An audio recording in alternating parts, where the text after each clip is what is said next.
என்ன பண்ணுவேன்? இது என் ஊரு, என் ஏரியா.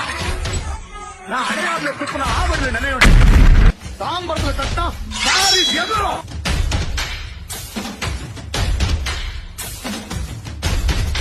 இங்க நம்ம நம்மளை எதிர்த்து தொழில் கொடுக்க யாருமே இல்லை. எல்லாரையும் ஒரே மாதிரி பார்த்தாரு. நாங்க வேற